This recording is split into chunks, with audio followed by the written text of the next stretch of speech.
Your daddy paid me $9 a month for 12 years, and not one of those dollars was for love."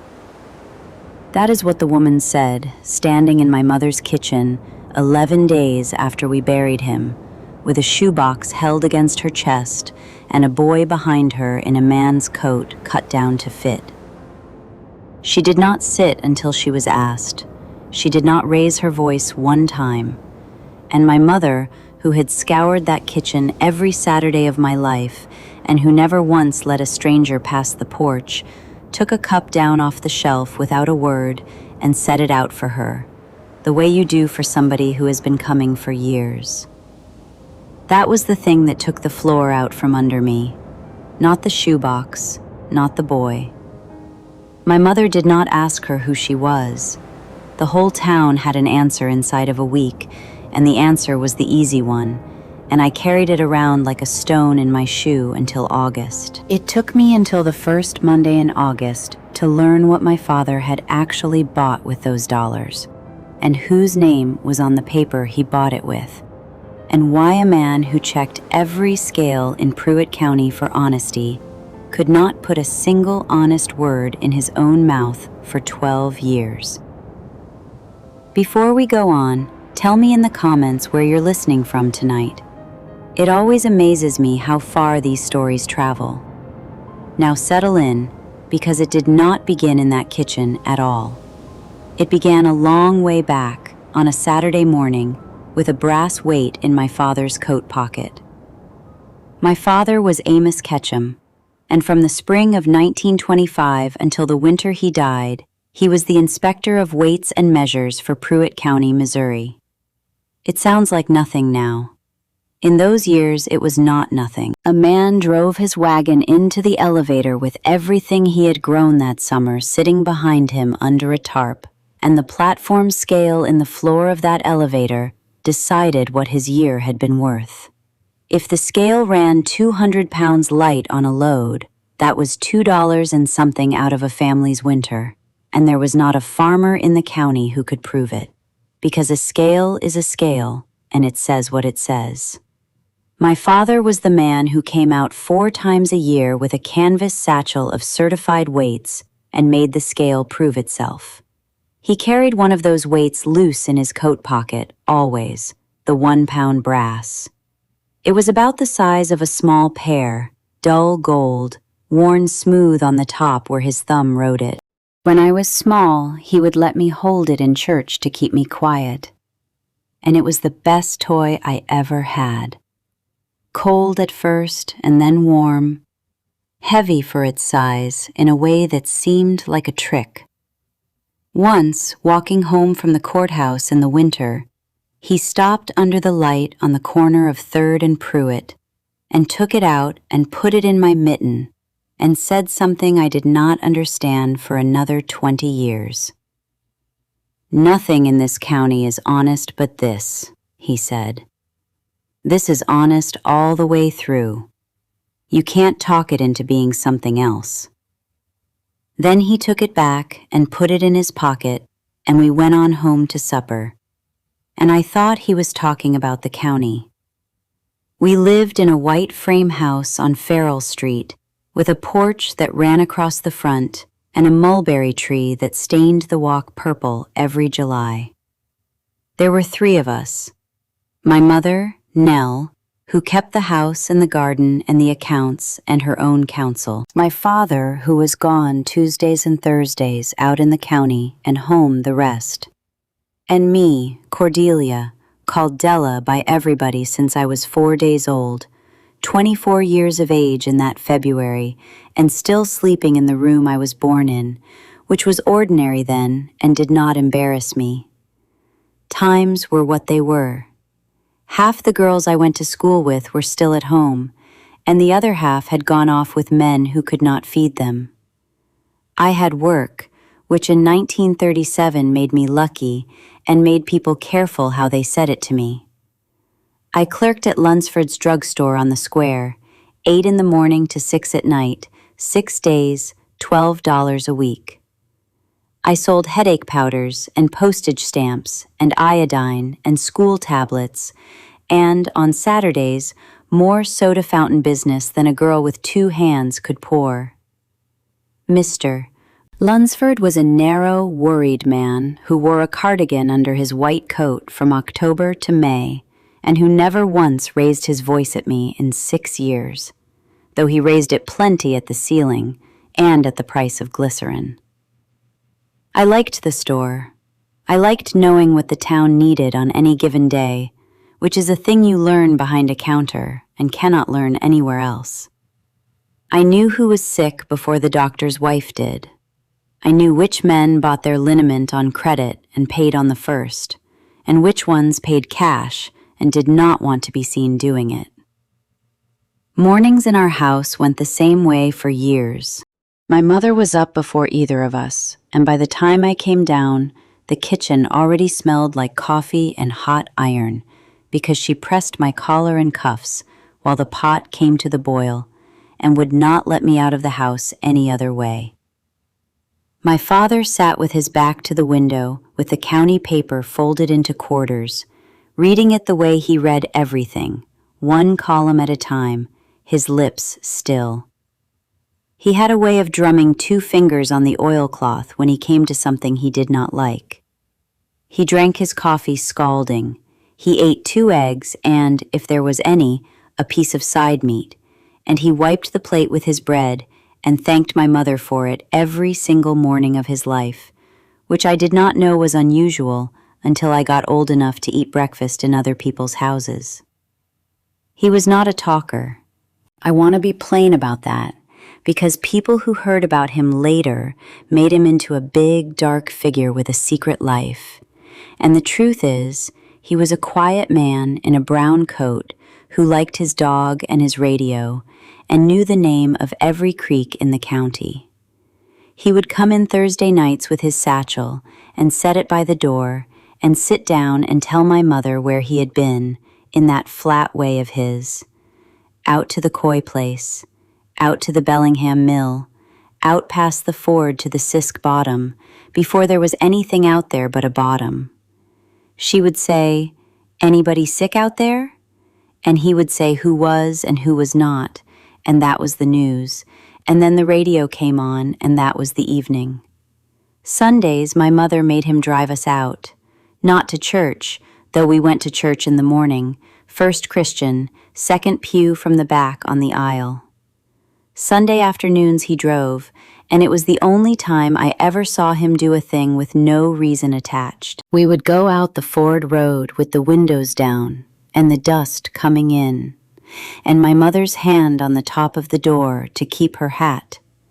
And he would name things. "That is the Tulloch," he would say, at the low bridge. "That bottom used to flood to the tree line before they put the levee across. That is Hoax. That was the Pruitt place before it was Hoax."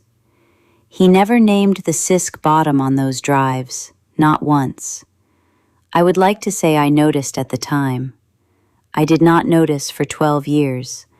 And that is exactly how a thing like this stays buried, not in a locked drawer, but in the shape of a silence you grew up inside of and took for the ordinary quiet of a man who did not care to chatter. There was only one place he would not take us, and I was probably 9 or 10 before I put words to it, the way children do, out loud and at the worst moment. We came up the Ford Road, and there was the elevator, new then, tall and pale, with Pelgrain and elevator painted on the side in red, and the scale house squatting at the foot of it, and a line of wagons out along the fence waiting to weigh in. I said, "Daddy, is that where you work?" And my mother turned around in the seat and looked at me. My father slowed the car and looked out my window at it for what felt like a long time. Then he said, "No, that is where I go." And he drove on, and my mother put her hand flat on the seat between them, and nothing else happened, and we had chicken when we got home. Ransom Pell owned it. He owned the elevator and the coal yard, and a third of the Farmers' Trust, and he sat on the school board and the hospital board, and he had built the county fairgrounds grandstand out of his own pocket in 1930, and had his name burned into a plank over the gate, which people mentioned to you if you were new. He was a broad, pink, agreeable man in his 60s who wore a gray fedora indoors and had a way of putting his hand on the back of your neck when he talked to you that made you feel handled and complimented at the same time. His wife had been dead a long while. His son Wendell ran the office and had his father's build and none of his warmth.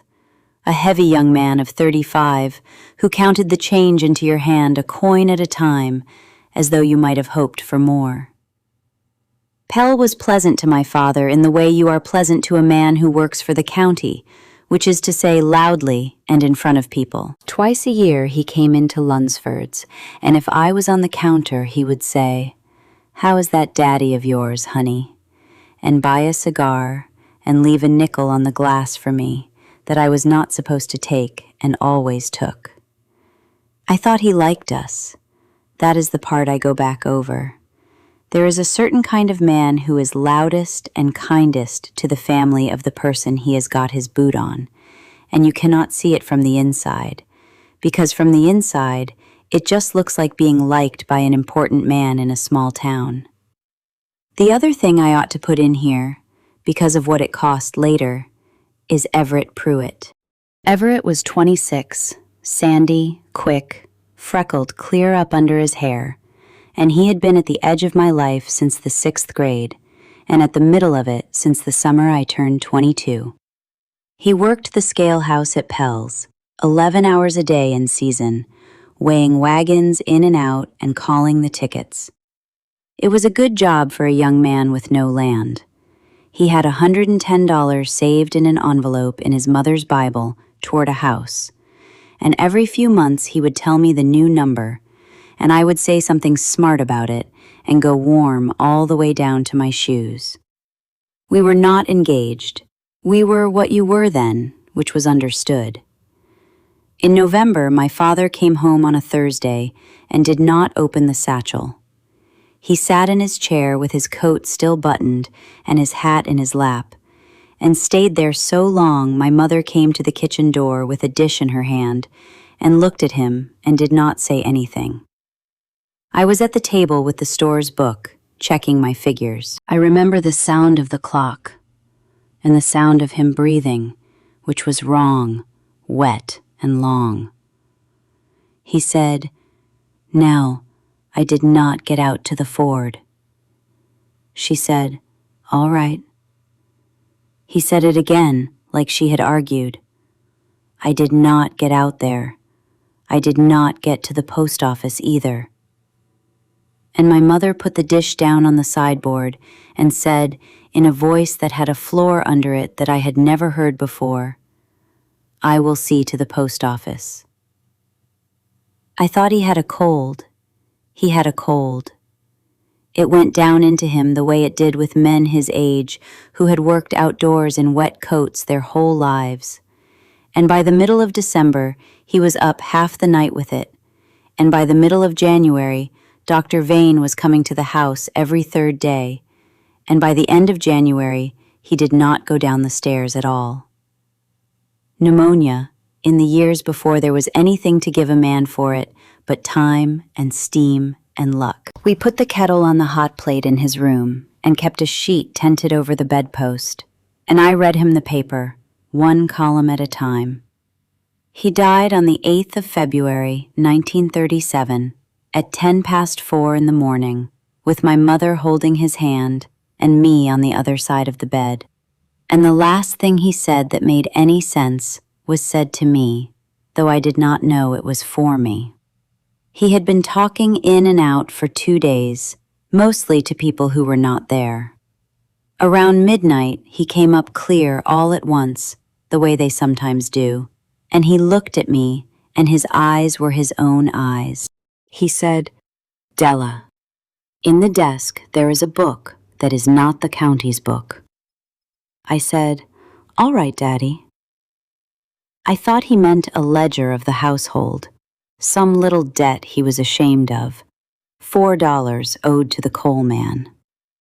He said, "You take it to a lawyer, not Skeen, not anybody in this county." And then he was gone again, off talking to his brother, who had been dead since 1918, and by morning he was dead too. The funeral was on the 11th, out of First Christian, and the church was full, which my mother had not expected. Farmers came in from all over the county in coats that had been to a great many funerals. They came up the aisle afterward and took her hand and said the same 6 sentences people say, but a few of them said something else, and I did not understand it then and could not stop hearing it later. A little bent man from out past the ford named Coy held onto her hand too long and said, "He done what he could for us on that scale, ma'am. There was years he was the only thing standing between us and Pell." My mother said thank you. Another one, a big, slow fellow with a boil on his neck whose name I never learned, said, "Your husband was a square man, and he paid for it," and then looked like he wished he had not said it and went on out. Ransom Pell came. Of course he came. He came to everything, and he took up more room than his body did. He wore a black overcoat with a velvet collar, and he stood at the back through the service and came up at the end and took my mother's hand in both of his and held it there and said what a loss it was to the county. And then he said, in that warm, carrying voice that was made to be heard by everybody in a room, "Amos Ketchum was the honestest man ever drew breath in Pruitt County, and don't let anybody tell you different." Nobody had told anybody different. Nobody had said one word.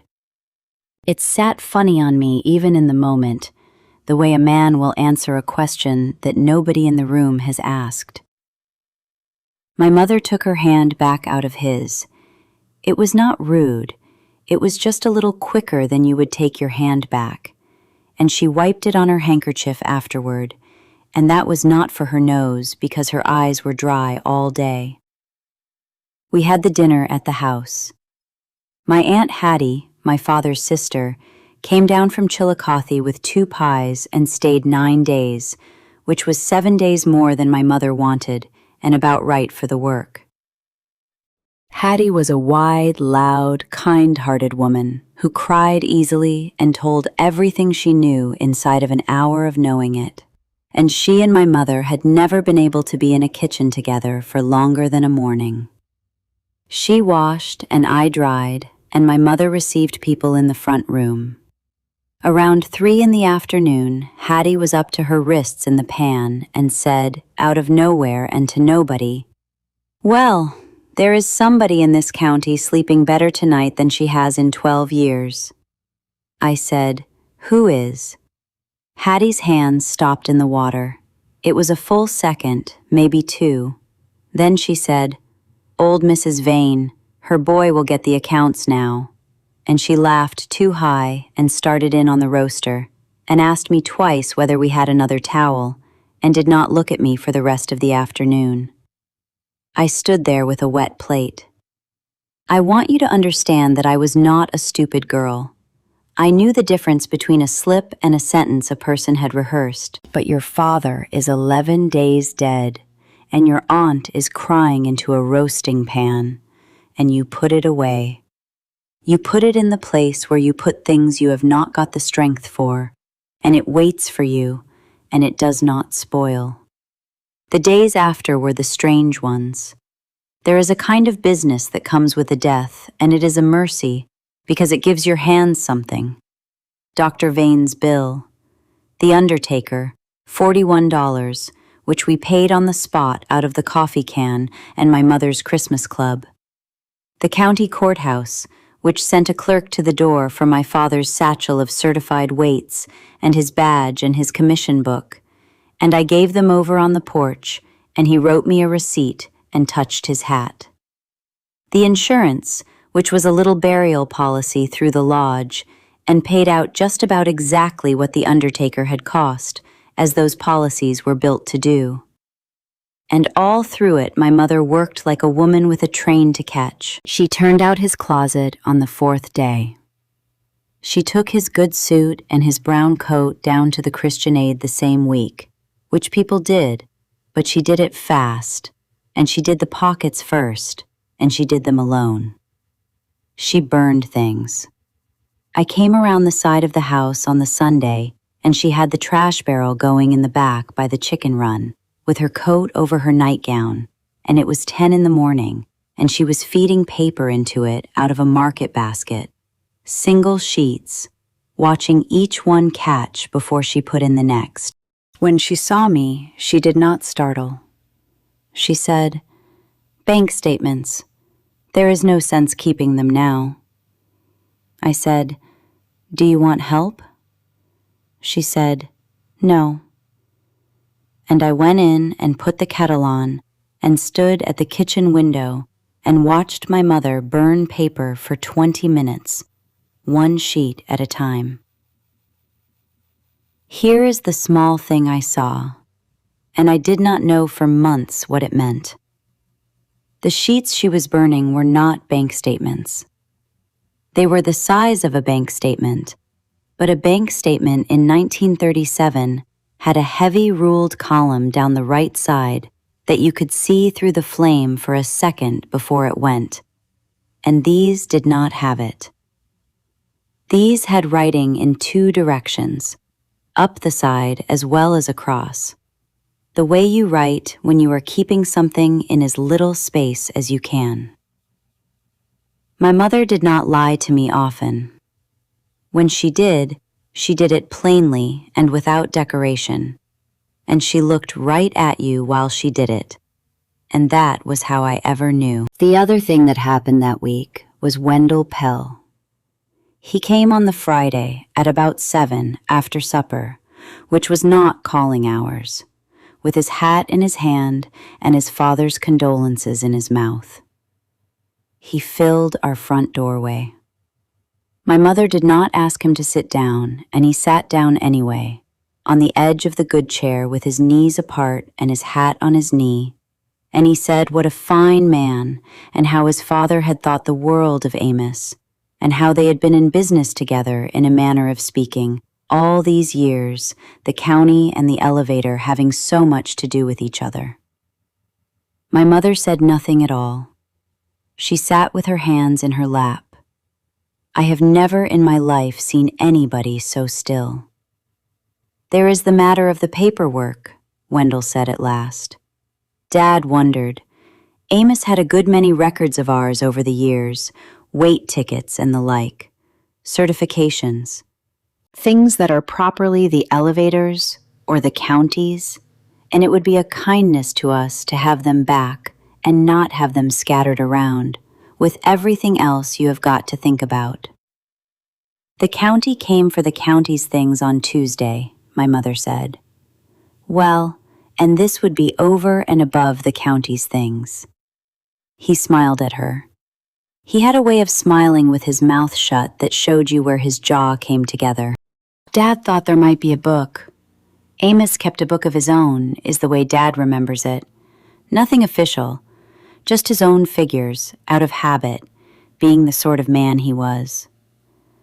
I was standing in the doorway to the hall with a dish towel in my hands, and I felt the whole room turn over.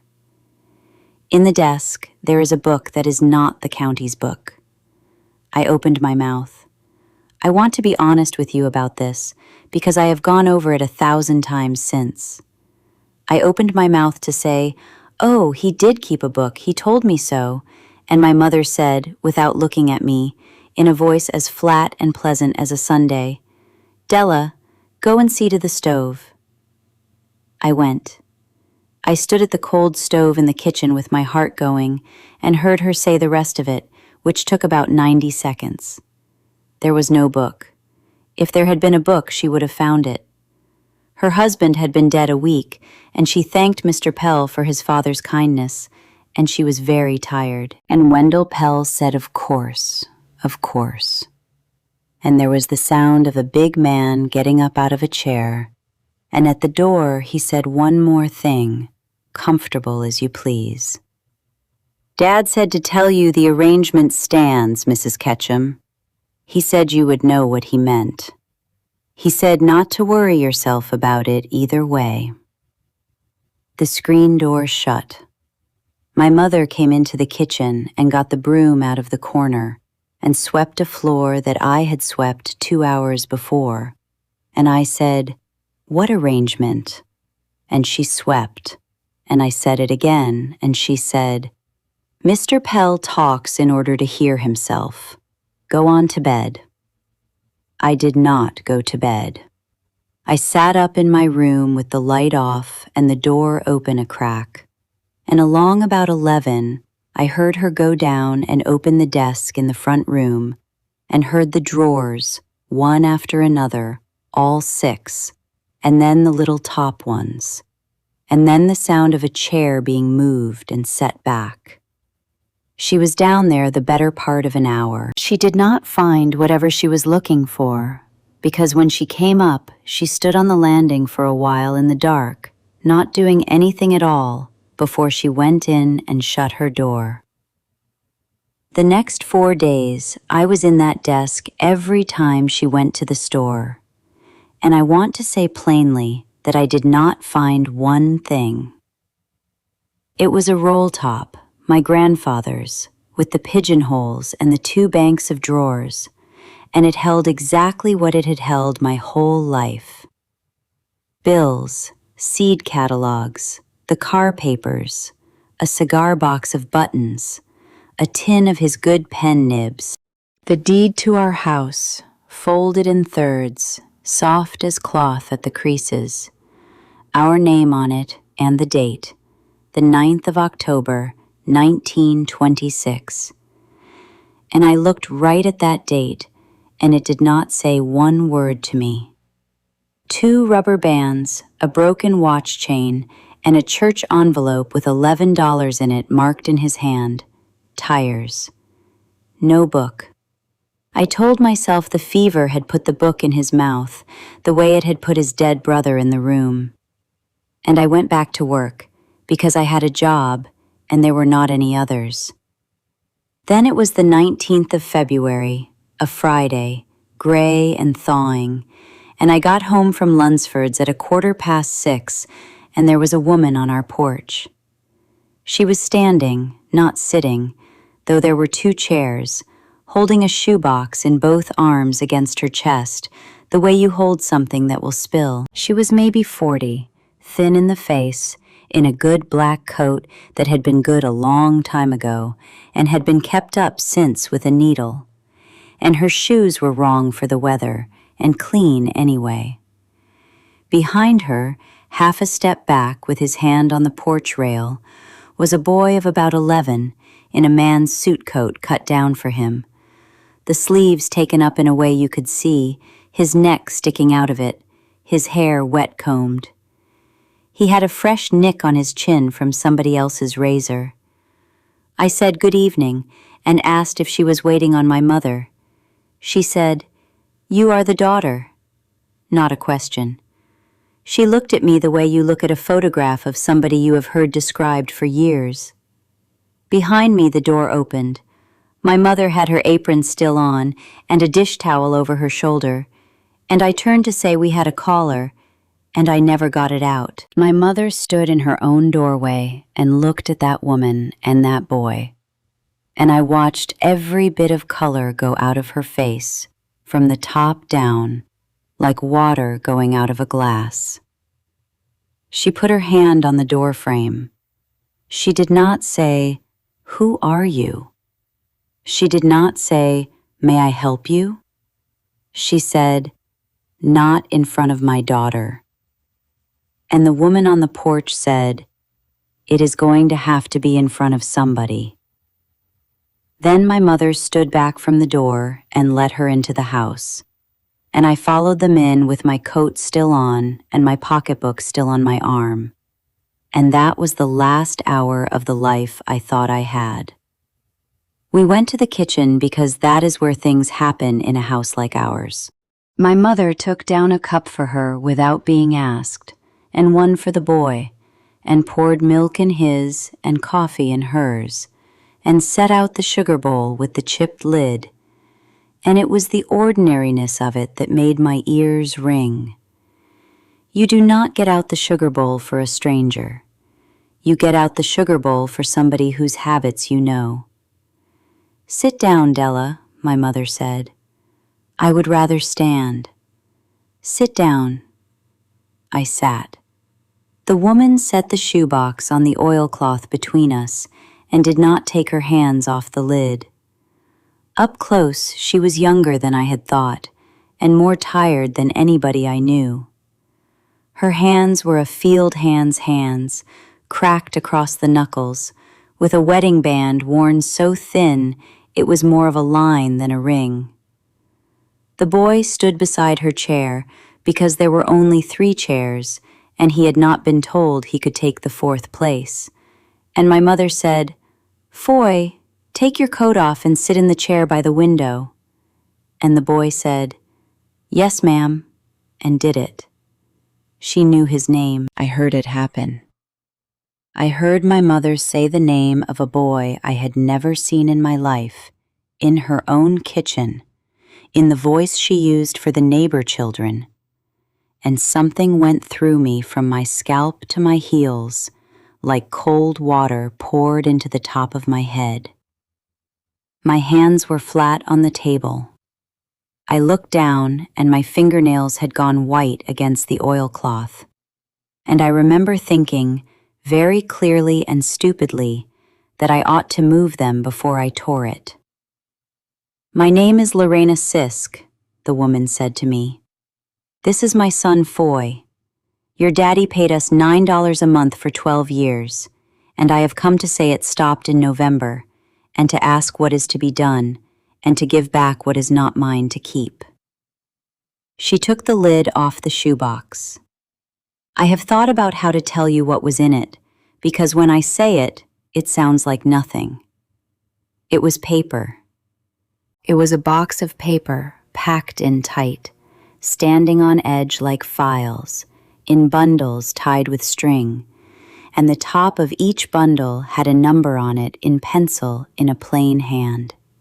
Postal money order receipts, the stubs, the customer's half, the part they hand back across the counter to the man who bought it, with the amount and the date and the office of issue printed on it, and the sender's name written in by hand. She lifted one bundle out and set it down and untied the string with 2 fingers and fanned them out on my mother's table the way you would fan a hand of cards, and there they were. $9, $9, $9. Halloran Ford, Missouri, April the 6th, 1925. May the 4th, 1925. June the 1st, 1925. The first Monday of the month. Every first Monday of every month in my father's handwriting for 12 years. "There are 139, Lorena Sisk said. "I counted them Tuesday night.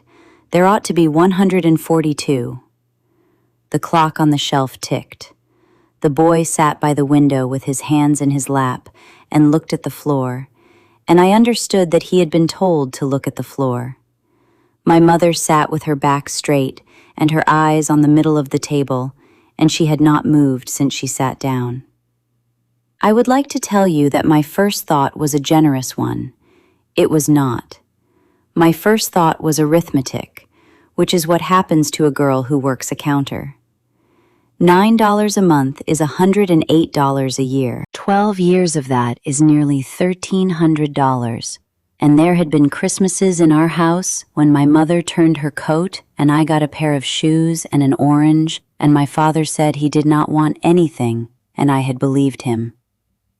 I sat in that kitchen and did the sums, and then I looked at the boy in the cut-down coat, who was 11, and at his mother, who had a wedding band on and no husband anywhere in the story. And I did the other arithmetic that anybody in this world would have done, and the coffee went to ash in my mouth, and I could not swallow it. "Get out of my mother's house," I said. "Della," my mother said. "Get out." My voice was doing something I had never heard it do. "He is 11 days in the ground. 11 days. And you have got the nerve to come up on the porch with him in a coat and stand there and hold him up like a bill you want paid? Whatever he owed you, he paid it. He paid it 139 times. He paid it out of my shoes." The boy's head came up. Lorena Sisk did not move at all, and that was worse than if she had. She let me finish. She let the whole thing land and lie there on the table, and she looked at me with those tired eyes, and she said, quietly, "You think he is your daddy's. I think a man does not send a woman $9 a month for 12 years to be neighborly." "No," she said, "he does not." And then she said it, in a voice with nothing in it but fact, and it took the top of my head off. Foy was born in October of 1925. His daddy was Elias Sisk, and Elias was buried in June of that year, 3 weeks before I knew I was carrying, out on the Tulloch Bottom where his people are. Your daddy did not know me from a stone before that June. He never once came in my house.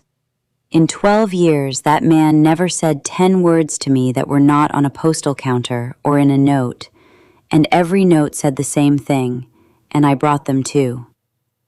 She put her hand into the shoebox and brought out a rubber-banded packet of small squares of tablet paper and set it in front of me. "You read one," she said. "Read them all. They are all the same, and I have had 12 years of them." I could not make my hand pick them up. My mother reached over and took the packet and slid the rubber band off and handed me the top one. And her fingers were shaking. And my mother's hands did not shake, not when she pulled a chicken's head, not when she set my collarbone at 9 years old, not when she buried her husband. It was a scrap the size of my palm, folded twice, soft with handling. It said in my father's small square hand, "For the Sisk place, A. Ketchum." The next one said the same, and the next, and the 40th, and the 100th. Some of them had a year written in the corner. One from December of 1929 said, in the same hand, cramped in under the words, "I am doing what I am able." And that was the only sentence he ever added in 12 years, and it was the only time I have ever wanted to hit a dead man. "For the Sisk place," I said. My voice had gone down to nothing. "What does that mean?" "It means he was paying for it," Lorena said. "Not to me, on it, every month, like a note at the bank, except there was not any bank, and there was not any paper, and there was not any end to it." I asked him once, at the window, the second year, when I did not have wood, and I was too proud to say so. I said, "Mr. Ketchum, what is this? Is this charity? Because I will not have charity." And he stood there with his hat in his hand, and he said, "No, ma'am, this is not charity. This is what I owe, and if you throw it in the creek, I will bring it again next month." She stopped. Her jaw worked once. So I did not throw it in the creek. I had a baby coming, and 160 acres I could not work, and no man, and I took it, and I have taken it for 12 years, and I have never known what it was for, and now he is dead, and it has stopped, and there is nobody left to ask but you. The kitchen was so quiet I could hear the boy breathing over by the window. And then my mother spoke, and what she said finished me. "It has not stopped," she said, "not until November. I sent November myself. He could not get down the stairs by then, so I got the order at the window and I signed his name to it. And I have been signing his name to things since 1925. And I would have gone on with it, but I did not know how much longer we could carry it, and I did not know what would be left after the doctor." She lifted her eyes for the first time and looked at Lorena Sisk. There were 3 I did not send: October, December, January. I am not going to lie to you about why. October I sent late, in with November. December and January I kept back because I did not know what his medicine was going to cost, and I did not know if I was going to have to bury him and eat both. Then she said, $27. I have got it in the house.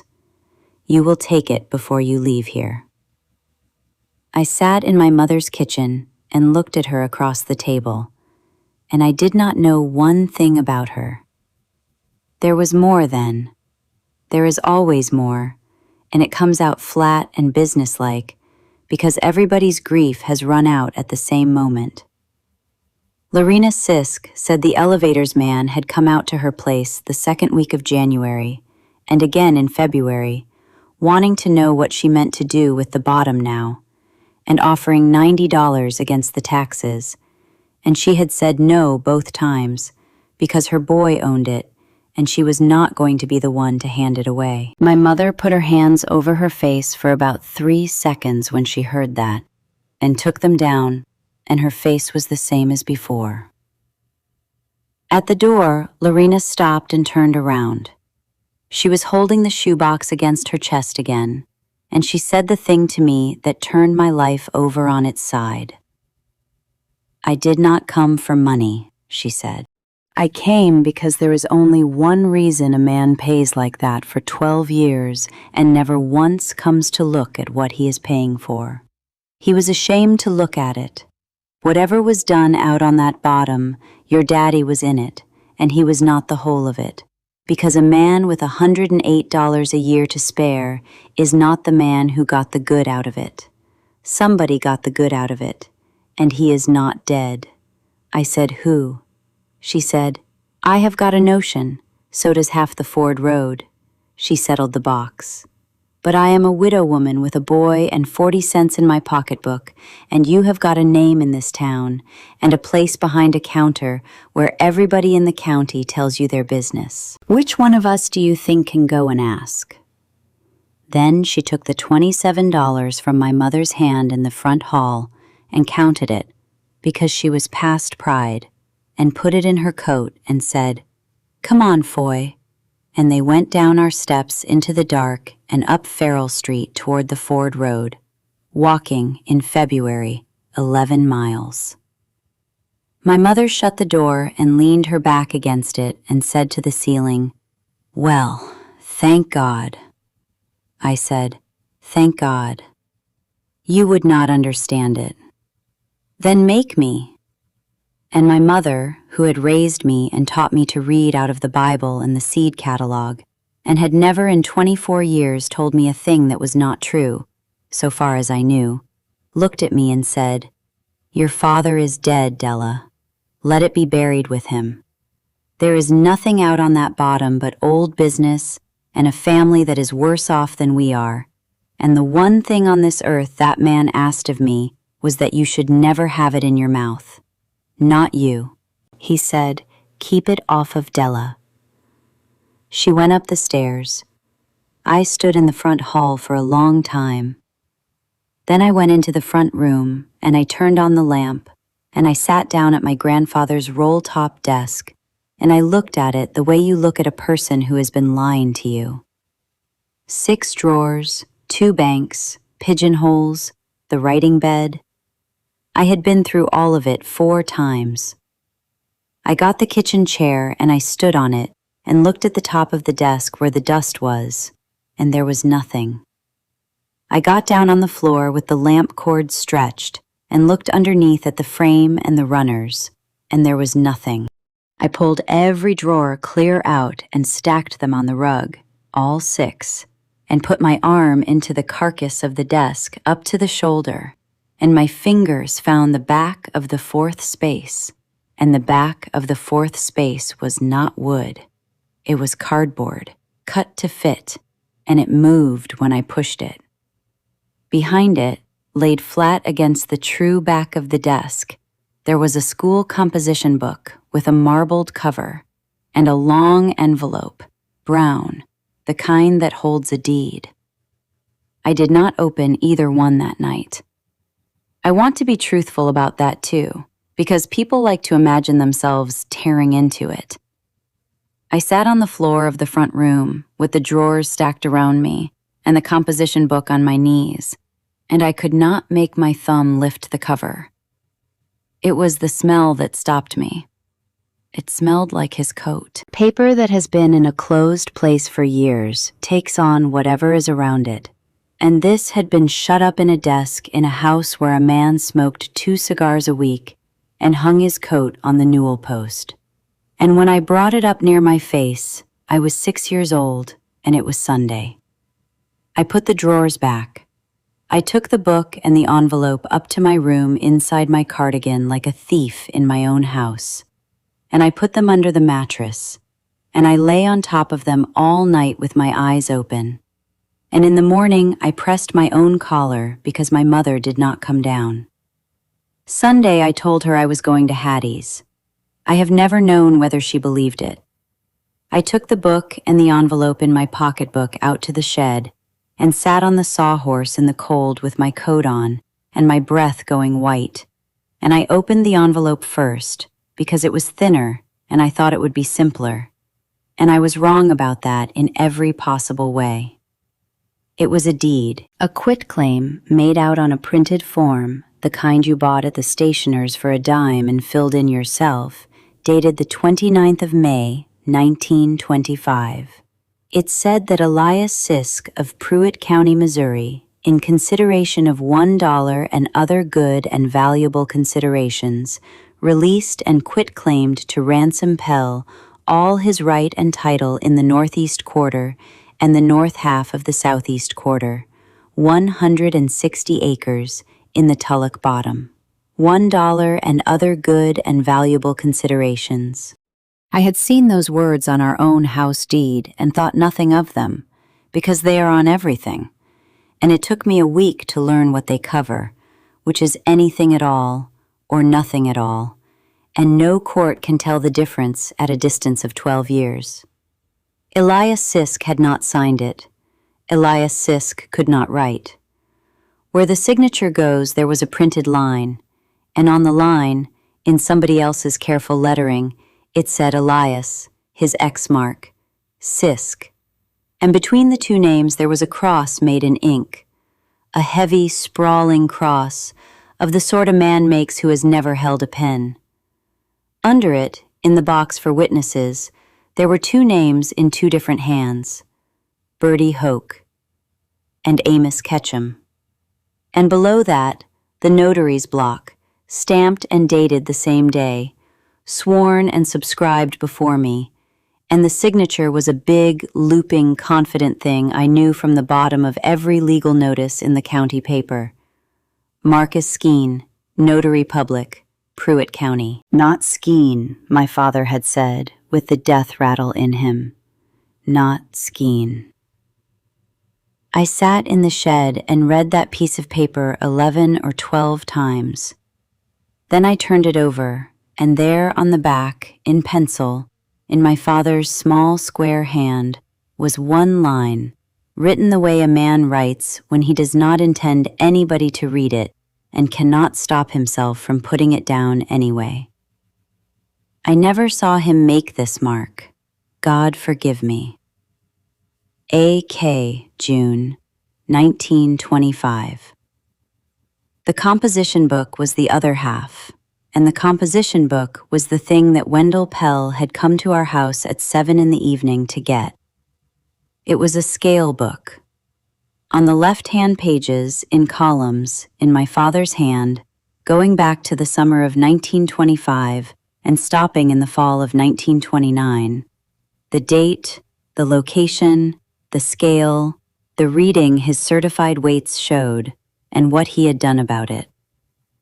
On the right-hand pages, the tickets, not the certificates he filed with the state, which said what such certificates say, his own count. Load by load, wagon by wagon, out of the Pell Elevator Scale House, name after name after name. Coy, Tolbert, 2,240 pounds by my father's weights on the wagon. Ticketed at 2,090. Hoke, Dovey, widow. Ticketed 180 pounds light. Bellingham, Pruitt, Renner, Coy again. Kittle, Sisk, Elias, and there it was. 4 entries in the spring of 1925, and the last one was the 22nd of May, 7 days before the date on that deed, and beside it, my father had written in a hand that pressed so hard it went through to the next page. Sisk brought his own steelyard and stood on the platform and told Pell in front of the yard he had been robbed of 400 pounds a load for 3 years and would swear to it in Sedalia.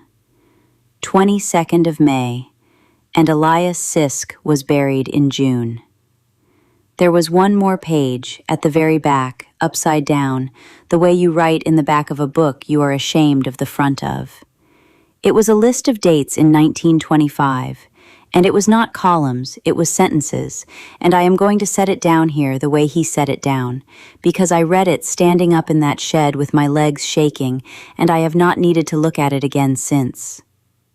He came to me the 8th of June. He said Elias fell in the north bin cleaning it out, and there was no one in the house but the boy that swept.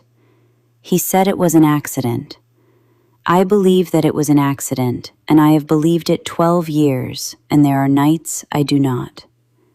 He said the widow will get nothing, and there is nothing to get, and the paper was signed before it happened, and did I want to see my family put out of a house I did not own yet. He put the deed in front of me at the desk in the scale house, with the ink dry on it, and Bertie Hoke's name already there, and he said, "Sign as witness, and I will forget Sedalia, and the state will have their certificate on the scale, and the county will have a man in the job that knows his figures." I signed it. I did not see the mark made. I never saw Elias Sisk hold a pen in his life. In October of the next year, I bought a house with the money that came to me for it, and I have slept in it every night since and told myself it was wages. Our house. The 9th of October, 1926. The white frame on Farrell Street with the porch across the front and the mulberry that stained the walk. The room I was born in. The kitchen where my mother had set out the sugar bowl. I got as far as the yard fence and was sick in the grass, and then I sat down on the cold ground beside it with my back against the pickets and the composition book against my chest, and I cried the way you do when nobody is home, with my mouth open and no sound coming out of it. Not for the Sisks. I did not know the Sisks. I cried because my father had stood under a street lamp at the corner of 3rd and Pruitt with a brass weight in his hand and told me the only honest thing in the county. And I had thought he was talking about the county. That night I told my mother I had the book. She was at the stove. She did not turn around and she did not ask what book. And that was the last piece of it falling into place. She said, "Where?"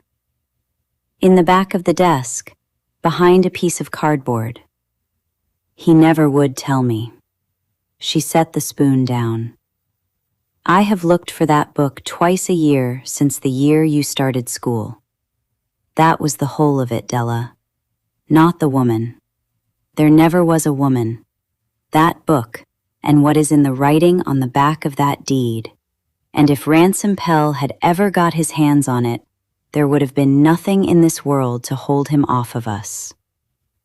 "Hold him off of us," I said. "We are living in their house." She turned around then. My mother was 52 years old, and she had a face like a closed door. And I watched the door come open one time, and one time only. and I would give a good deal to unsee it. Yes, she said, we are, and you have eaten off of it, and I have eaten off of it. And I knew inside of a year, and I did not say one word, because there was a baby in that bottom, and a man in my bed who was not sleeping, and I could keep one of them fed and the other one alive, and I could not do a thing about the rest of it. $9 a month. Do you know what $9 was in 1932 in this house? It was the coal. It was your winter coat that you thought came from Hattie. Every month for 12 years I did the same arithmetic, and every month I sent it, and every month I hated him for putting me in a place where sending it made me a party to it. So do not stand in my kitchen and tell me about that house. I have paid the note on that house every month of my life in a currency you have never spent 1 cent of. I said, then help me put it right. And my mother, who had been the strongest person I ever knew for 24 years, sat down at the table and said, I cannot. I have not got it in me, and there is not any putting it right. There is only telling it, and telling it will take our house, and you and I will be in the county home by Christmas, and that boy will still be poor. She was right about the arithmetic. She was wrong about the rest.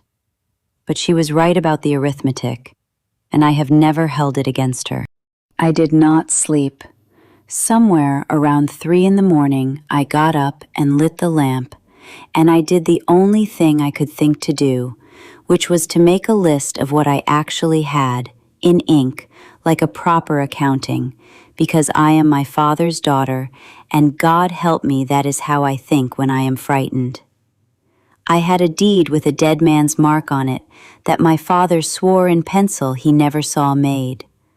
I had a book that proved the man who took that land had been robbing the county's farmers by the wagon load for 4 years, my father's own hand keeping the count. I had 139 money order stubs in a shoebox 11 miles out the Ford Road, and a widow willing to talk. I had a notary still in practice on the square, and I had one more name, the second witness, and I sat there with the pen in my hand and looked at it. Bertie Hoke. Hoke, Dovey, widow, ticketed 180 pounds light. That was a different Hoke, but it was a Hoke, and Hokes were out on that same road, and I had been in Lunsford's drugstore 6 years. And here is the thing about standing behind a counter in a small town. You do not know everything, but you know exactly who to ask about everything. The next day was Monday. I waited on Mrs. Renner, who had brought her mother's prescription in since before I started, and when the store was empty, I said, in the voice you use for gossip, that I had come across the name Bertie Hoke in some of Daddy's old papers and could not place her. Bertie, Mrs. Renner said. Bertie Hoke, that was Bertie Kittle.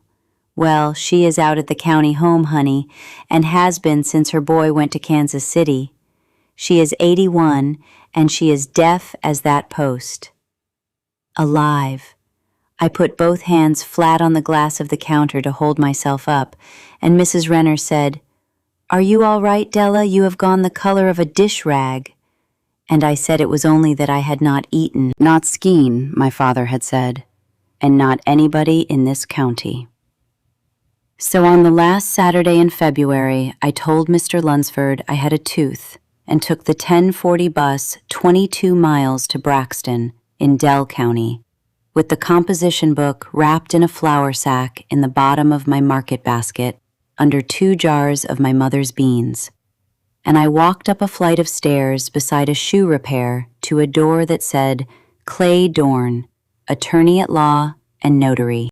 He was 50-some, a narrow man with a long jaw and reading glasses pushed up on his head and another pair in his hand. And his office was one room with a roll top worse than ours, and a bookcase, and a coal stove, and a window that looked at a brick wall. He had been the prosecutor in Dell County for 6 years and had lost the office in 1932, along with everybody else who had held anything in 1932. And what he had now was wills, deeds, and drunk driving. I put the deed and the book on his desk and told it straight through, in order, without crying, in about 11 minutes. He did not interrupt me one time. He read the back of the deed with the pencil on it. He read the last page of the composition book twice, and then he took his glasses off and pressed his eyes with his thumb and finger and sat like that for a while. "Miss Ketchum," he said, "how old are you?" 24. "Then you have got the disadvantage of never having watched a thing like this go to law." He put his glasses back on. "I am going to tell you what you have got, and you are not going to like the shape of it, and I would rather you heard it from me on a Saturday than from Marcus Skeen on a courthouse step." Here is what he told me, and it took the wind clean out of me. The forgery was 12 years old. In Missouri, in those days, a criminal charge on a thing like that had a 3-year statute of limitations, and 3 years had gone by 4 times over.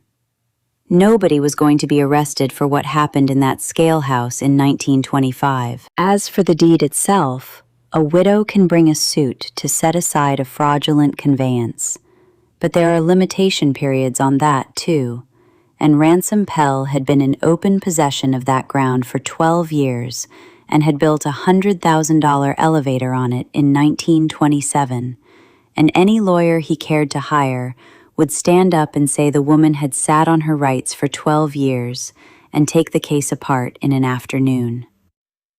"But she did not know," I said. "She could not know. She cannot read a deed. There was no deed to see.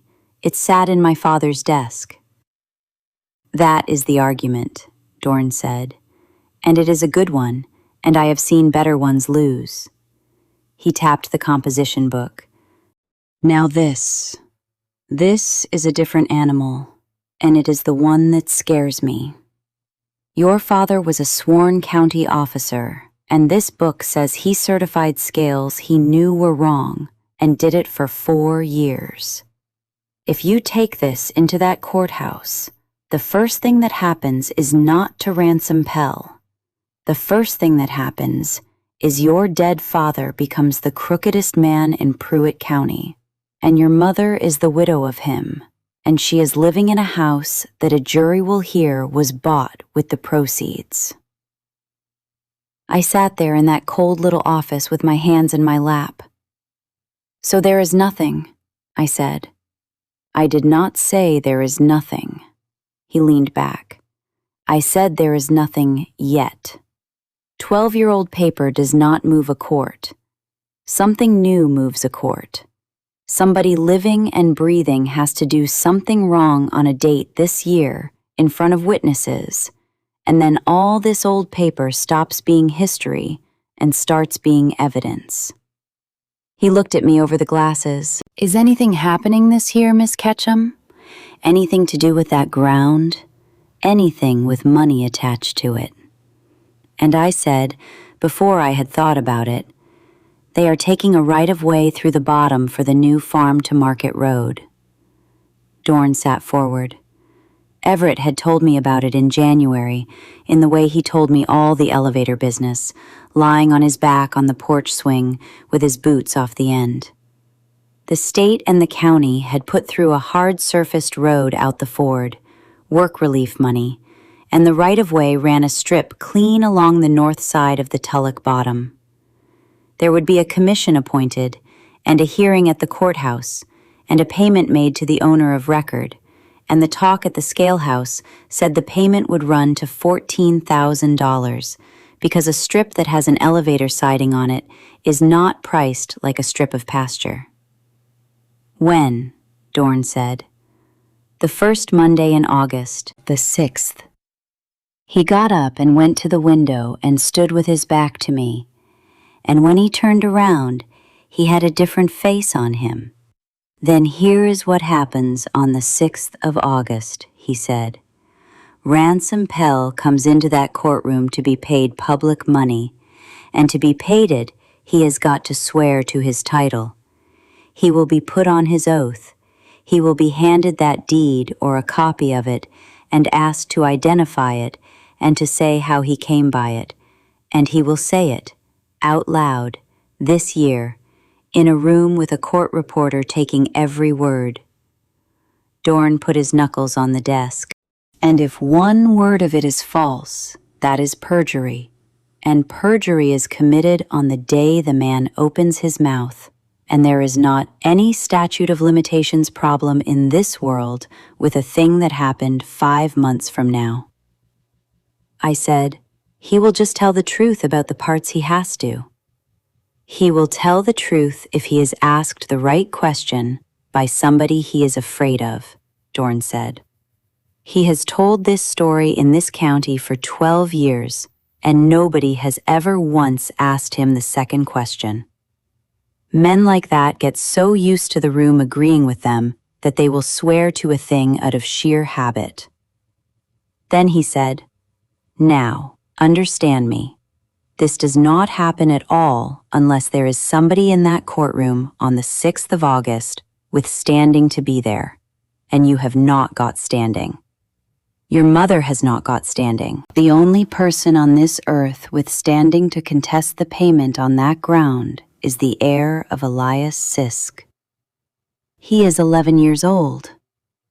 Then his mother comes in as next friend, Dorn said, and she had better be willing to sit in a room in front of the whole county and be looked at. I rode the bus back, and I did not see 1 mile of the road. It was the 3rd of March, a Sunday, before I got out to the Tulloch Bottom, and I got there in Everett Pruitt's brother's truck with Everett driving and asking me every 2 miles what this was about, and me saying, at last, that it was about my father and that I would tell him when I could, and that if he did not want to be in it, he could put me out at the bridge. He did not put me out at the bridge. He drove me the whole 11 miles and sat in the truck with the engine off and his arms crossed for 2 hours in the cold. And I did not know then what I was doing to him by letting him. The Sisk place was 2 rooms and a lean-to at the end of a lane, with a chimney out of the middle and a barn with the north side fallen in. There was a milk cow and 11 hens and a garden turned for spring, and the whole 160 acres of that bottom lay flat and black and going to willow scrub, and up at the far end of it, across the county road, plain as a church, stood the Pell elevator with the sun on it. You could see it from her kitchen window. She had washed dishes looking at it for 12 years. Lorena Sisk did not ask me to sit down, and then did, and I laid it out for her at that table, all of it, the book and the deed and the pencil on the back and my father's last page and Clay Dorn and the 6th of August. She listened the way she had listened in our kitchen without moving. Foy came in halfway through with an armload of stove wood, and she said, "Go feed," and he went. When I was done, she said, "Read me the part where he says about my husband on the platform with his steelyard." I read it. She got up and went to the window over the dishpan and stood there with her back to me and her arms folded, and she said, 3 years he told me they was stealing. 3 years, and I said, "Elias, you cannot fight a scale." That is what I said to my husband. "You cannot fight a scale, honey. Let it alone." Her voice did not break. It went down flat, like something laid on a table. He would not let it alone. He went in there on a Friday and stood up on that platform in front of 9 men and said it out loud. And 8 days later, that bin was cleaned out by a man that never in his life cleaned out a bin. And I was told there was nobody in the house but the boy that swept. And I have had 12 years to be quiet about that. Mrs. Sisk, I said, if you go in that courtroom, they will say every low thing there is to say about you. I know what they will say, she turned around. They have been saying it since before your daddy's dirt settled. There is a woman down the Ford Road told my foy to his face last week whose boy he was. They will say worse. Then they will say it in front of the judge, she said, instead of behind my back at the mailbox, and that will be a change. She wiped her hands on her apron, twice, though they were dry. What do you want out of it? I have got to know that before I say yes. Everybody that has ever come up that lane wanted something. I had thought about that on the way out, and I gave her the true answer. I want it said out loud in the county courthouse that my father signed that paper, I said. He is past being hurt. Everybody in this town has spent a month telling me what a fine, honest man he was, and I have got to sit there and hear it. And the only way I can go on living in that house is if the whole thing is said, the good with the rest. And I want the man who put it in front of him to lose the ground he got out of it. Lorena Sisk looked at me for a long moment. All right, she said, now that I believe. She went to the safe in the corner and took out the shoebox and set it on the table between us and said, then this is yours to carry, because it will not be safe in this house past the day they hear I have hired a lawyer. She was right about that inside of 9 days. It started small, and it started with Everett, which is how they let you know they have seen you. On the 12th of March, Wendell Pell came out to the scale house at noon and told him the elevator was cutting back to one man in the office and thanked him for his 4 years. No argument, no anger, a week's pay in an envelope, and Wendell said on the way out, pleasant as a Sunday, Dad says you have been driving out the Ford Road on your Sundays. Said to tell you the road out there is not much, and a man ought to be careful what he hauls on it. Everett came to the store and stood at the end of the counter with his hat in his hands and told me. And then he said, Della, whatever it is you are into, I am out of a job over it, and I have not asked you one question in 3 weeks. I am asking now. I told him. Standing behind the counter in Lunsford's drugstore, with the door open and the traffic going by outside, I told Everett Pruitt everything. And when I got to the part about our house on Farrell Street, he put his hat down on the glass and rubbed his face with both hands. And then he said the thing that decided the rest of my life. Renner, he said, old man Renner is in that book of your daddy's, is he not? And Coy, and Kittle. He looked up. Della, half those men are still out there, and every one of them has been telling the same story in the barber shop for 10 years and been laughed at for it. Nobody ever believed them. There is not a soul in this county that ever believed them. There is a book, I said, that believes them. The county home sat 2 miles out the north road, a long brick building with a porch on it and 40-odd old people and a woman named Mrs. Trilby who ran it and who bought her camphor from us. I went on a Thursday afternoon in April with a sack of horehound drops and said I was calling on Bertie Hoke on account of my father's papers. And Mrs. Trilby put me in a chair beside her by the window in the south room and said, You will have to get right up close and you will have to say it twice. Bertie Hoke was a very small woman in a cardigan, with a rug over her knees and hands like a bird's feet. And she was deaf as the post Mrs. Renner had promised, and there was nothing at all wrong with her mind. It took me 40 minutes to get where I was going, because you cannot shout the word forgery down a woman's ear in a room with 11 other old people in it. So I did it the slow way. I said I was Amos Ketchum's girl. Her face changed at his name, and she took hold of my wrist and said, too loud the way the deaf do, He come out here. He came out here. Twice at a year, she said. Ever spring and ever fall since I come. Sat right there in that chair. Never had one thing to say. I says to him, Amos, what do you keep coming out here for? And he says, no reason, Mrs. Hoke. I sat there with that old woman's hand on my wrist. Then I took out the deed. I laid it flat on the rug over her knees and put her spectacles up her nose for her and pointed at her name. And I said, close to her ear, slow, did you sign this? She looked at it a long while. That is my name, she said. I signed my name. Marcus Skeen brung it out to Kittle's where I was keeping house and set it on the table and says, Bertie, sign here as witness. And I signed it, and he give me $2, and I bought Dovey a dress with it. Mrs. Hoke, was Elias Sisk in the room? Who? Elias Sisk, the man whose mark is on that paper. Was he there when you signed? She looked at me the way you look at somebody who has asked you if the sun came up. Honey, there was not anybody in that room but Marcus Skeen and me and a pan of beans.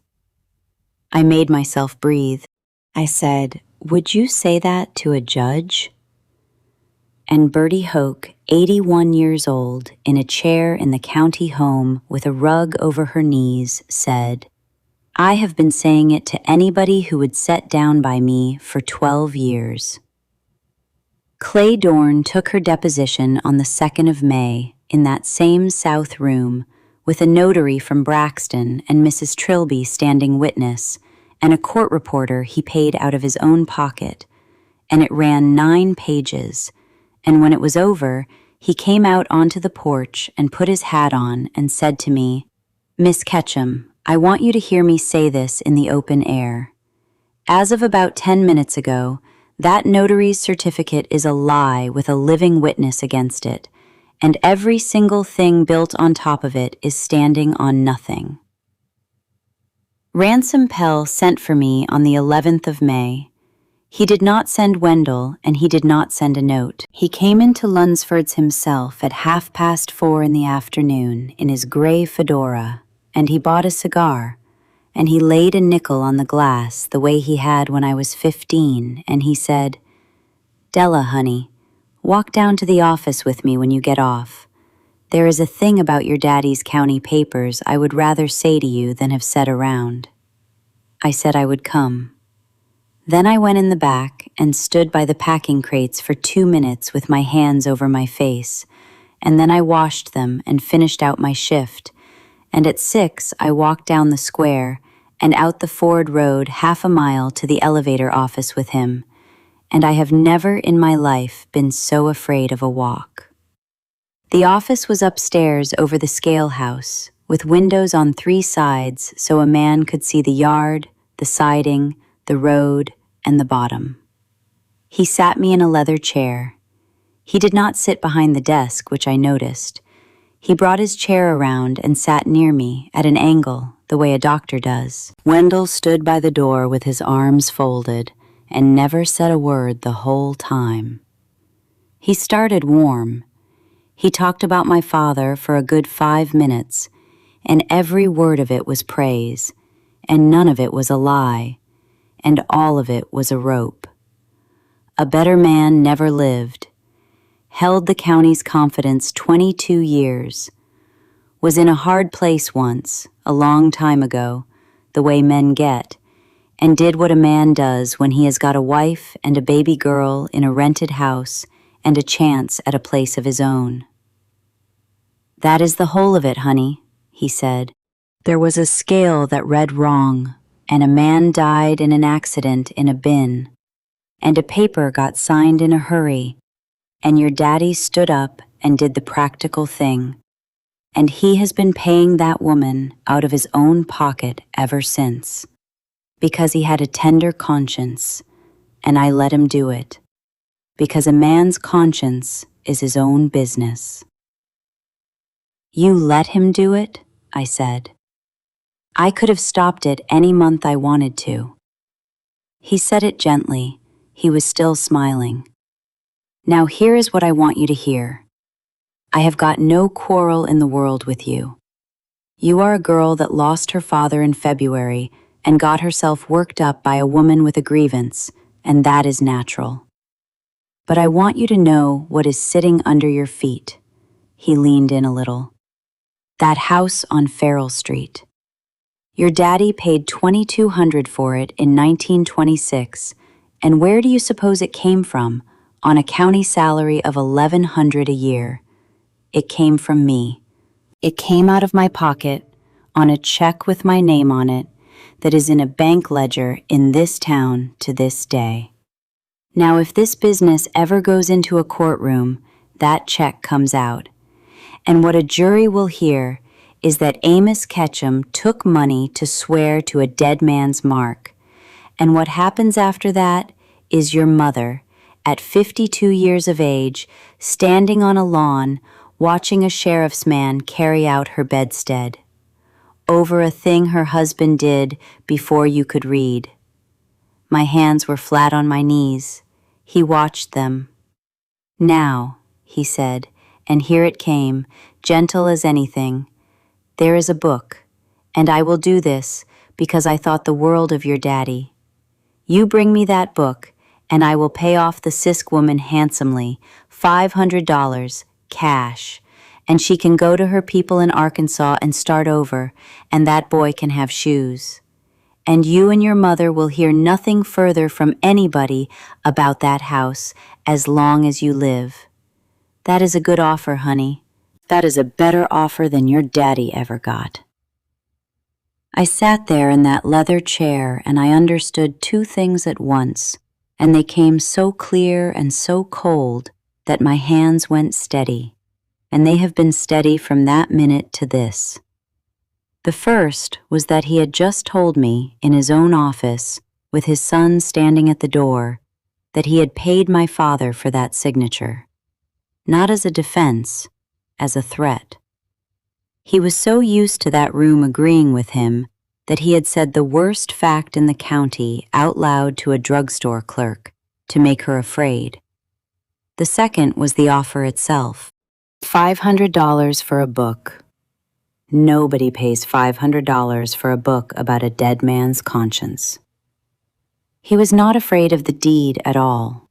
He was afraid of the scale. I said, "Mr. Pell, how much did you take off of those wagons?" The smile stayed exactly where it was, and everything behind it went out, like a lamp in a window when somebody carries it into another room. "You want to be careful, honey," he said. 4 years, I said. 7 farms in the book, and I would guess more that he never got out there to catch.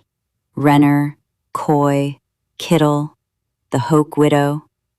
200 pounds a load off of people who were hauling to you because you were the only elevator on the Ford Road.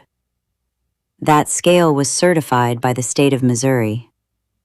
It was certified by my father, I said, and I stood up. And that is what he could not sleep on. Not the paper. The paper cost one family. The scale cost the whole road. I got as far as the door. Wendell did not move out of it until his father said his name once.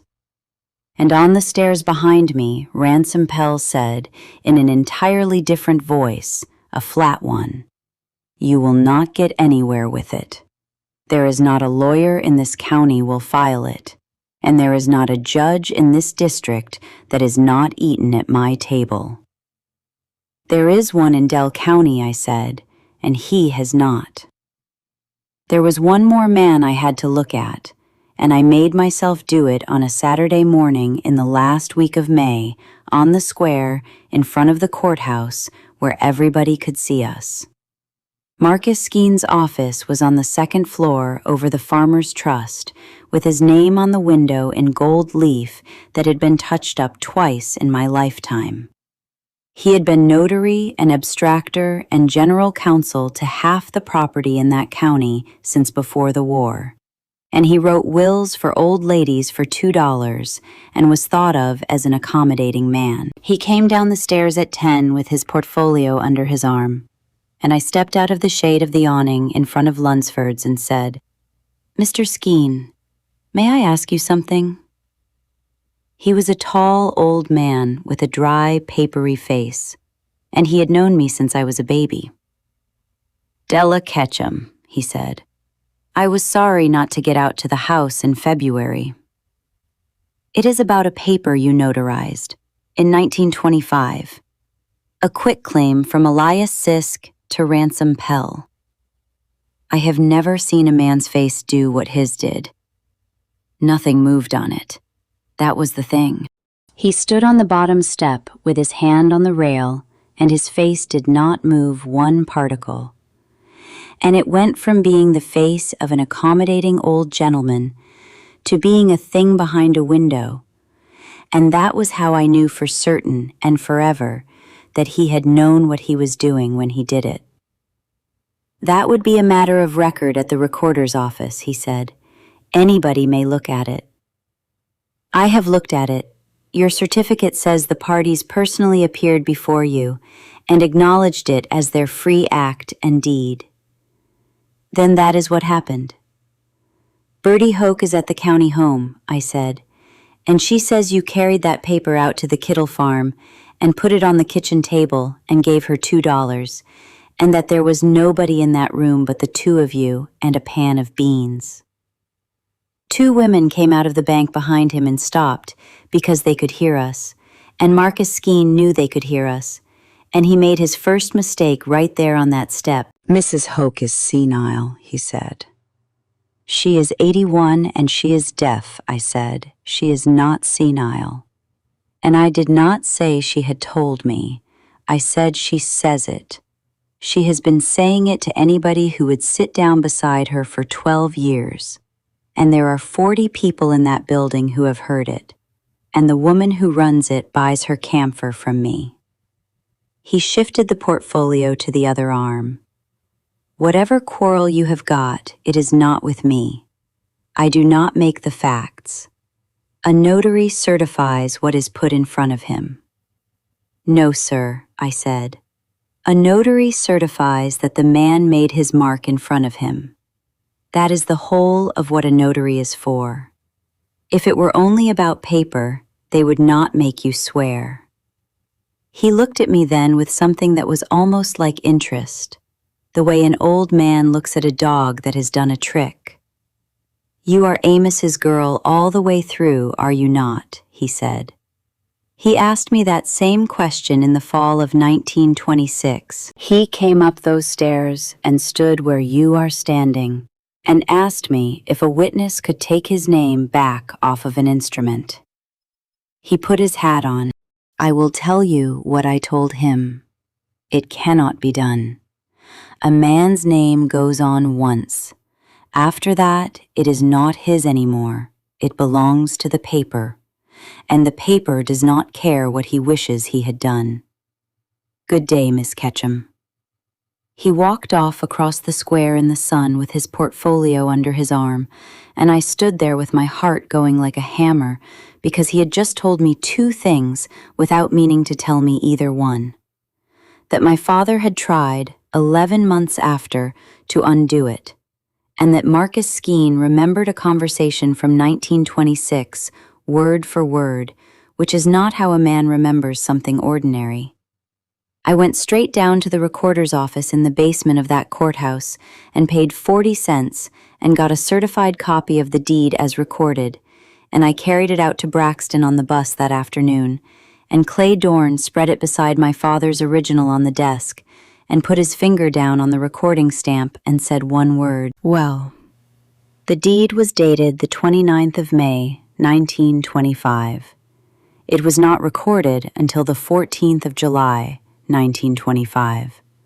6 weeks. And Elias Sisk was buried in the second week of June.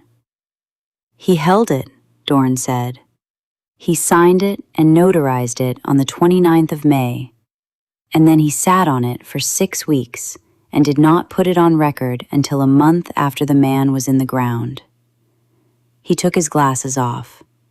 Miss Ketchum, an honest deed goes to the recorder inside the week. You hold a deed for 6 weeks for exactly one reason, which is that you are not certain yet what you are going to do with it, and you become certain when the only man alive who could stand up in a courtroom and say he never signed it is no longer able to say anything at all. I sat down on the wooden chair by his stove in the middle of August heat and put my hands over my mouth. "That is not proof of anything," he said, "and I will not stand up in a courtroom and say what you are thinking, and neither will you, do you hear me? Not one word out loud, ever, to anybody. But you asked me back in February what your daddy was carrying around for 12 years, and I believe you have got it in front of you." He put the 2 deeds together and squared the edges. He was not carrying a signature, he was carrying a date. The bill came due in June, the way it does. The county collector sent my mother a notice that the Farrell Street house was assessed at a new valuation, and Farmers Trust, where my mother had banked for 26 years, sent a letter regretting that they could not extend the small note she had taken in March for the doctor's bill. Mr. Lunsford came to me on a Tuesday, gray in the face, and told me that a man had been to see him about the store's charge account at the bank, and that he was ashamed of himself. And could I take my hours down to 3 days? My Aunt Hattie wrote from Chillicothe that people were saying things, and would I please, please let it alone. Somebody wrote a word on our front walk in whitewash the last week of June, and my mother was out there at 6 in the morning with a scrub brush before I came down, and would not tell me what it had said. And my mother, who had told me in February that she had not got it in her, came into my room on the last night of June with her hair down and her housecoat on and said, "How much of it can they take?" "The house," I said, "maybe the house." She stood there a while. "He bought me a sewing machine that fall," she said. 1926. "Out of the same money, I expect. I have made every stitch you have ever worn on it." Then she said, "There is one thing I have got that you have not. I have got the 3 money orders that I signed his name to, and the postmaster took them from my hand. And that is my handwriting on county business, and I will swear to it. If it is going to cost us the house, Della, then let it cost us the house with all of it out, and not half." That is the night I stopped being a girl whose father had died. We had 5 weeks. I spent them the way you spend the last of anything, carefully. Everett drove me, Sundays and evenings, in his brother's truck with the muffler wired up, and we went down that Ford road farm by farm with the composition book in a flour sack under the seat. And I sat in 7 kitchens and read 7 men their own names and their own loads and their own stolen pounds out of my father's handwriting. Tolbert Coy cried at his own table with his fists on either side of his plate and his wife's hand on his shoulder and said, "They laughed at me at the barber shop in 1928.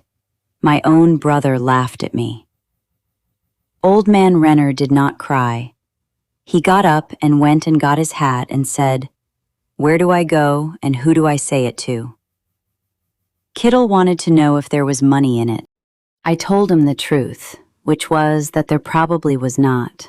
Not for him. Not after 12 years. And he came anyway. Dovey Hoke, who was 68 and Bertie's daughter-in-law, said she would not go into a courthouse for anybody. And then, on the morning of the 6th of August, she was standing on the courthouse steps in her funeral hat. There was one Sunday in the middle of all that, the last one in July, that I have kept for myself. We drove out with a ham and 2 jars of my mother's beans, because Lorena had said, in the flattest way, that she did not want us out there eating her chickens. It was 100 degrees in the shade, and the bottom lay green and still, and the cicadas were going in the willows like somebody sawing.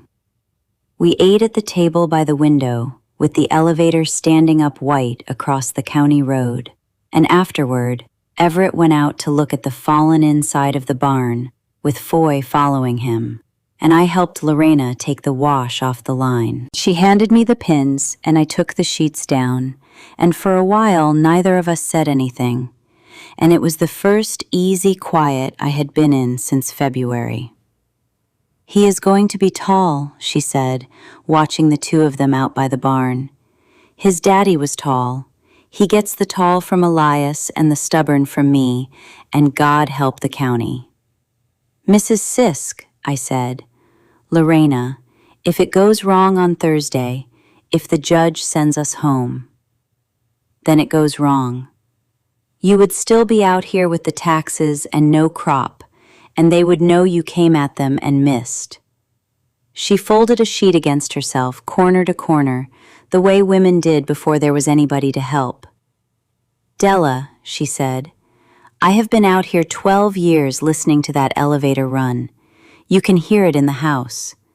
When they are drying, it runs all night, and I have laid in that bed and heard the money going through it." She put the sheet in the basket. "I never once thought I would get a nickel of it. I want you to know that, because everybody in that courthouse is going to say I came for the money. What I wanted was for one person in this world besides me to say out loud that Elias Sisk was not a fool and was not a liar and did not sell his ground for $1 3 weeks before he died." She took the pins out of my hand. "Your daddy is the one that said it, in a book, in a desk. 12 years too late, and he still said it, and that is more than the church did and more than my own brother did." I stood in that yard with my arms full of somebody else's clean sheets and cried for the first time since the shed. And Lorena Sisk let me do it and did not touch me, which was exactly right. And when I was finished, she said, "Now hand me them pins. We are losing the sun." The night before, I could not stay in the house. I sat out on the porch steps at Farrell Street from about 11 until the sky went gray, with my father's brass weight in my hand, turning it over and over. Everett came at 4 in the morning and sat down beside me on the step and did not say anything for a long time, and then he said, "If it goes bad tomorrow, you and me are both out of work in this county." "I know it." "There is work in Kansas City," he said. "I am only saying that there is." And I said, "Tomorrow first." The lamps were still on in the kitchen behind us. My mother had been up since 3, pressing my collar and cuffs because she was not going to let me walk into that courthouse any other way. The 6th of August, 1937, was 94 degrees by 10 in the morning, and the circuit courtroom on the second floor of the Pruitt County Courthouse had 8 windows open and not one breath of air moving through any of them. It was a commissioner's hearing on the right-of-way, and it should have taken 40 minutes and drawn nobody. There were 11 farmers in the back 3 rows in their funeral coats, and the ladies of 2 churches on the north side, and men standing along the wall. And the reason was that Lorena Sisk had filed a claim as next friend of a minor child on the 30th of July, and this county had been chewing on nothing else for a week. Ransom Pell sat at the front table with Marcus Skeen beside him. Clay Dorn sat at the other table with Lorena in her good black coat, and Foy beside her in a shirt my mother had made him. And I sat behind them with the flour sack in my lap. Pell was sworn a little after 10. He was pleasant, and he was patient, and he answered the commissioner's questions about the siding and the elevator and the value of the strip in a voice you could hear in the hall. Then Dorn stood up and asked leave to inquire as to title, and Skeen objected, and the judge said he would allow it as to title only, and that was the whole of the door we had, and it was enough. Dorn walked over with the deed in his hand. Mr. Pell, I hand you what has been marked Exhibit 1. Do you recognize it? I do. That is my deed to the Tulloch ground. How did you come by it? Elias Sisk sold me that ground in May of 1925, a few weeks before he was killed, God rest him. He was in debt to my elevator, and it was a friendly settlement, and I have paid the taxes on it for 12 years. Was he present when this instrument was executed? He was. Where? In the Scale House office, at my desk. Who else was present? Marcus Skeen, who notarized it, Amos Ketchum, the county's man, who witnessed it, and Mrs. Bertie Hoke. The room was quiet. Dorn stood there and let it sit for a good 3 seconds. You are certain Mrs. Hoke was in that room? Her name is on it, Pell said, and it was the first time all morning that his voice had any edge in it.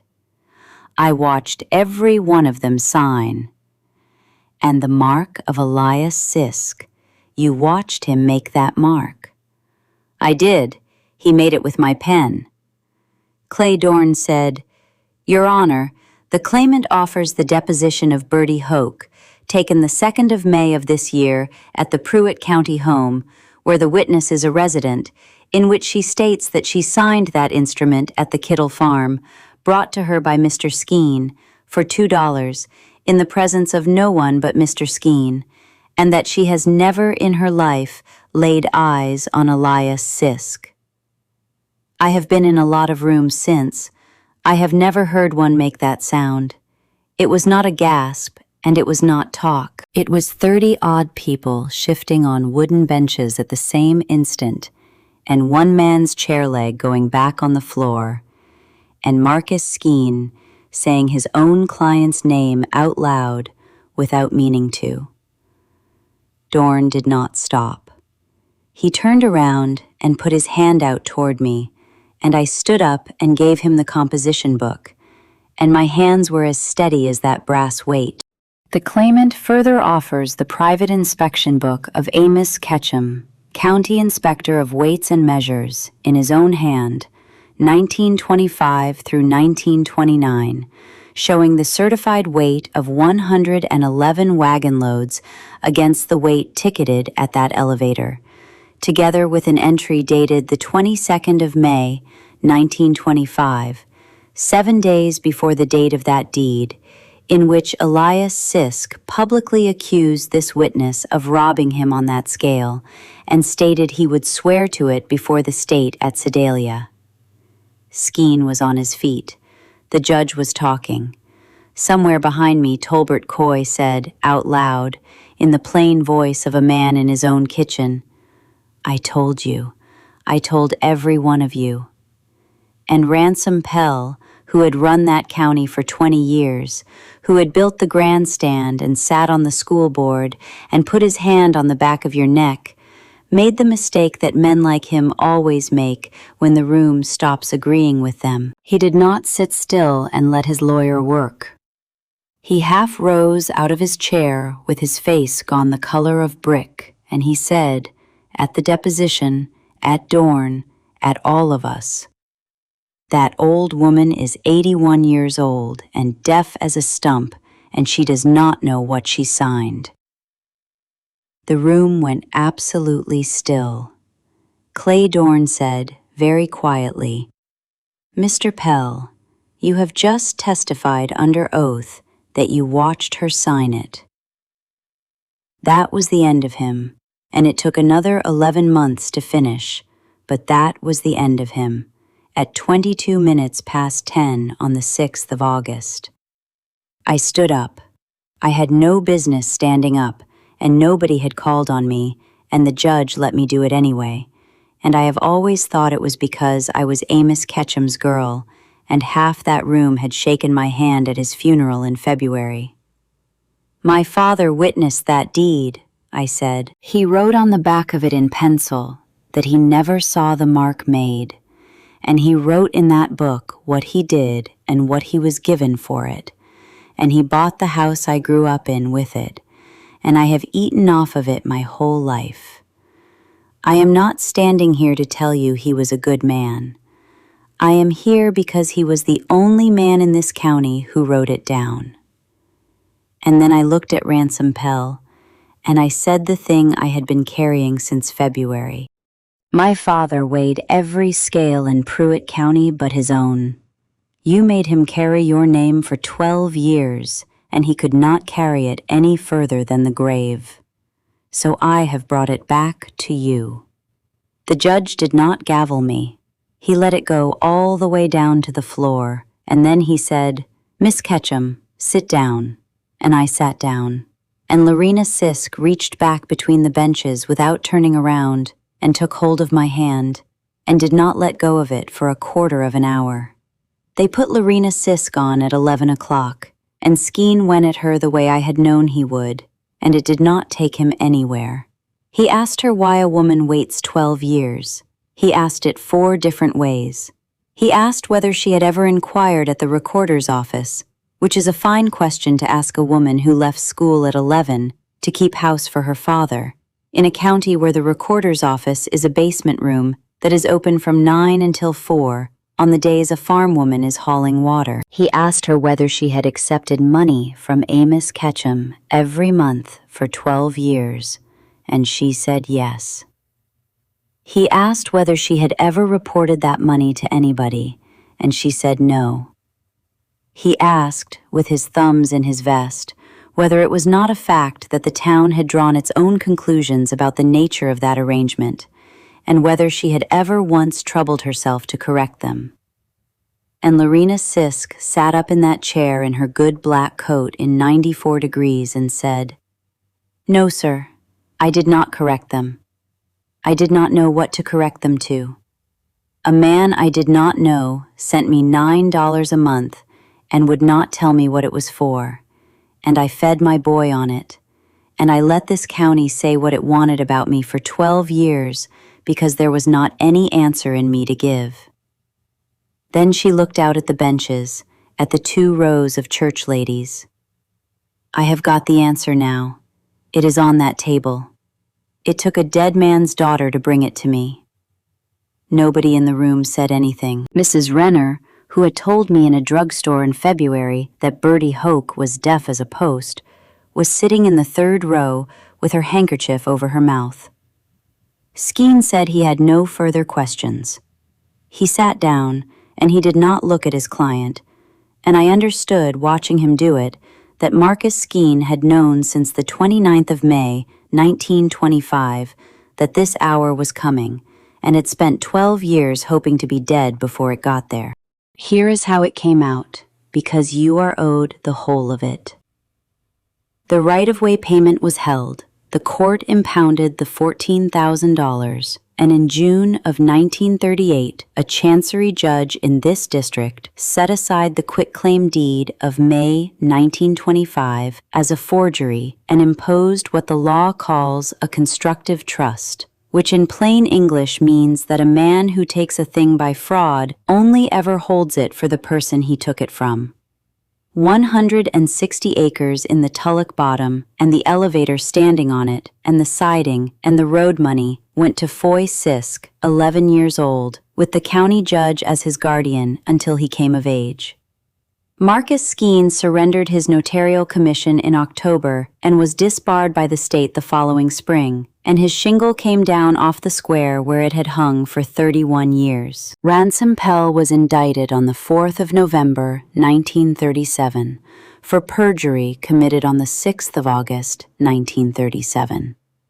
Not for the old thing. Nobody was ever charged with the old thing. The law had let that go by, exactly as Clay Dorn told me it would in a cold office over a shoe repair. He was tried in March, and he was convicted in an afternoon, and he served 2 years and 4 months in Jefferson City.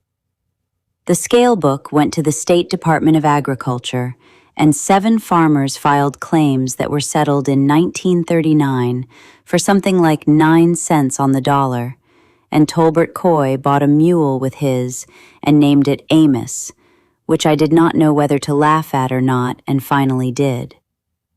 I will tell you the last of Ransom Pell now and be done with him. He came home in 1940 to a town that had had 3 years to talk. Wendell had sold the coal yard and gone to St. Louis and did not send for him. And in the fall of 1941, and for 8 autumns after, that man hired on at the scale house at the same elevator he had built and no longer owned, weighing wagons in and out for a wage, writing tickets and handing them across the counter to Tolbert Coy and Old Man Renner and every other man in that book, and signing his name at the bottom of every single one. Foy Sisk's mother would not let anybody fire him. She told me why one time, out at the bottom, hanging up wash. She said, "Let him sign." We lost the house. I want to say that plainly, because it did not have to end that way in a story, and it did in life. The bank called the note in September, and there was a check with Ransom Pell's name on it that came out at the trial exactly the way he had promised me it would. And my mother stood on the walk, under the mulberry tree, on the 20th of November, 1937, and watched 2 men carry her bedstead out to a truck. She went to Hattie's in Chillicothe. She lived 19 more years, and she never once said she was sorry she had let it cost us. And she never once said she was glad either. And both of those things are the truth about my mother. I did not marry Everett Pruitt that year, and he did not go to Kansas City. He got on with the state highway crew on the very road that started all of it, and we married in the spring of 1939 at First Christian with 11 people there. And Foy Sisk stood up in the back in a coat that fit him. Clay Dorn took me on in Braxton in January of 1938 at $9 a week, which was a number I did not miss the joke in, and neither did he. I typed his deeds and kept his docket, and then I learned to draw a quitclaim myself, and then I learned to read an abstract of title. And in 1946, when he had his stroke, I ran that office for 8 months alone, until his nephew came out from Columbia. I never went to law school. There were not many women in that courthouse doing what I did, and there were men who would not hand me a paper directly and put it on the desk instead, and I outlasted every one of them. I still have my father's brass weight. It is on my desk this minute, on top of a stack of abstracts, holding them down, dull gold and worn smooth on top, where his thumb wrote it, and now mine does. I have never been able to decide what it is. Some days it is the honestest thing in the county, exactly the way he told me under that street lamp when I was 6. And some days it is only a piece of brass that a man carried in his pocket for 22 years to remind himself what he was not. But I have come to think that he was telling me the truth that night, and that it was the last true thing he had. A pound is a pound. You can lean on it, you can lie about it, you can put your name under somebody else's cross and buy a white house with a porch on it, and the weight in your pocket does not change by 1 grain. It just sits there, honest all the way through, waiting for somebody to put it on the scale. He waited 12 years for me. I hope he knew I would. Well, friends, that is where the story leaves us, and I have a question for you. Della's father wrote it all down, every load and every lie, and then hid the book behind a piece of cardboard for 12 years and only spoke of it when he was dying. Was he a coward who kept a record to comfort himself, or a good man in a trap who left his daughter the only weapon he had? Tell me what you think in the comments. I read every one. Thank you for staying with me all the way to the end. There should be a playlist coming up on your screen with other stories from this channel, and I would love for you to stay a while longer.